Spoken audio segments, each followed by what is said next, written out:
Hey everyone, I'm Scott Stokely, and this video is going to be about where you must pull your backhand across your body. Because to get maximum power, you have to have the optimal pull line. This has a huge impact on how far you're going to throw your backhands.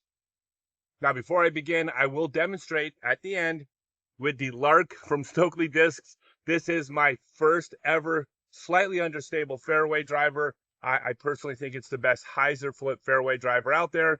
If you disagree, I'm going to argue that you've never tried the Lark. So give the Lark a shot. All right. So before I explain where you pull the discs, there's two things you have to understand. Number one, physics and body mechanics, how your body moves, trumps style and technique. All right. There's a right way to pull the disc across your body. There is an optimal way to pull the disc across your body for sure. However, the second thing is it's kind of difficult to define where that place is. Basically, anyone that says something definitive, such as uh, index finger across the nipples, or put a fist under your chin and pull the disc under here, or any other specific place to pull the disc isn't going to be correct for most players because every single person throwing a golf disc has a different body. All right. Every one of us is a different size, a different shape. We have a different amount of muscle mass in different areas. Our joints don't align at identical angles from one another. Even if they did, we would have a different range of motion within those joints. Then you have different flexibility, past injuries, scar tissue. There cannot be a specific place to pull the disc across your body because we're all throwing with a different machine than each other. Yet, you can't just have your own style and throw any way you want to. So here's how this is going to look. The rule is this. Okay, this is physics and biomechanics. You're going to pull the disc across your body where you have the most strength. All right, the best way to think of this is imagine you have a wall with a bunch of handles on the wall at different heights. And each of these handles are connected to a machine in this thought experiment that measures how much strength or how hard you can pull each of the levers at different heights. Well, every single one of us, if you pull from up here somewhere, it's going to be pretty darn strong. So you reach out, grab the imaginary lever, it's going to register pretty high for you. Now, try to pull one of those levers that's just this much lower, maybe across your belt line. All you have to do is stand upright, pull your arm across your belt line, and it'll be obvious that you aren't as strong down here as you are up here. So the reason for this thought experiment mainly is just to get you to understand what a massive loss of power you're going to get simply by pulling the disc this much lower than your optimal pull line. So how do you find your optimal pull line? It's actually quite simple. All right, go back to the thought experiment and pull the lever that's around belt level, parallel to the ground. Okay, it will be obvious that you're not very strong when you do this. I mean, you'll be able to tell there's no leverage, you're not strong, you're not moving efficiently. All right, well, then try pulling a lever slightly higher and then pull a lever slightly higher than that.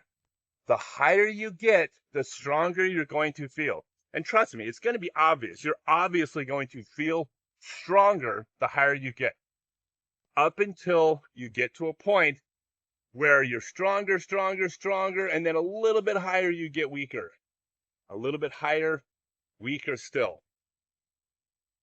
You are going to throw your backhands across your body wherever you had the most strength. And this should be obvious. Why would you not pull the disc across your body where your body is strongest and most efficient? That's the obvious part. Here's where it gets tricky. If all of you went out and found your optimal pull line, all of you would come back and would be pulling the disc across your body in the correct spot. Yet some of you would be pulling the disc from down here, some of you would be pulling from here, and some of you would even be pulling from up here. Because we all have different bodies. All right. If you follow the Pro Tour, there is a player on the Pro Tour that is my favorite example of this, and this is Matteo. All right. If you watch the Pro Tour, or if you haven't, I'll explain. Matteo throws the disc from up here, higher than any other player on tour.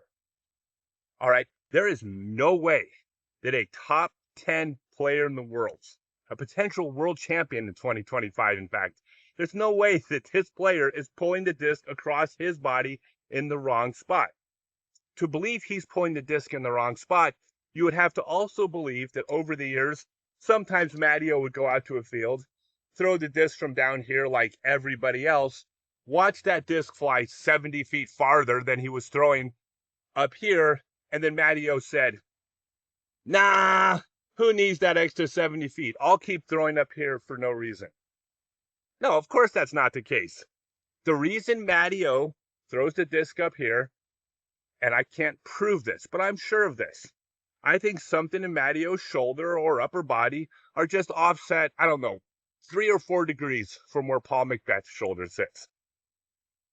Paul McBeth should not be throwing the disc up here, but Matteo should not be throwing the disc down here. Both of them are throwing the disc and pulling it across their body where their bodies are most efficient. And my best evidence for this, if you watch the Pro Tour, you've probably noticed, where does Matteo putt from? He also putts from up here. That would make no sense. Unless, of course, Matteo's shoulder is offset 3 or 4 degrees for most of the players on tour.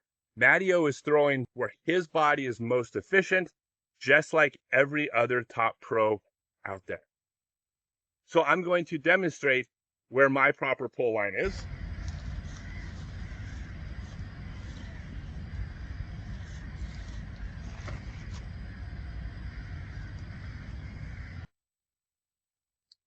And in another video, when we talk about angles, you're going to modify the angle at the waist, not by pulling the disc across your body, lower, which means even on hyzer throws or slight anhyzers, I'm still throwing across my body where my body is most efficient. All right, if you enjoyed this video, I have a 6-month online class called Become a Complete Disc Golfer. Just message me or go to scottstokely.net and sign up. It's what I'm most proud of in the sport. It's not just a bunch of videos and drills to work on. It's an interactive class with an unlimited number of professional form reviews when you upload your videos, and it's a step-by-step process to cover everything I teach. Highly encourage anyone who wants to get better at disc golf to check this out. All right, thanks, everyone.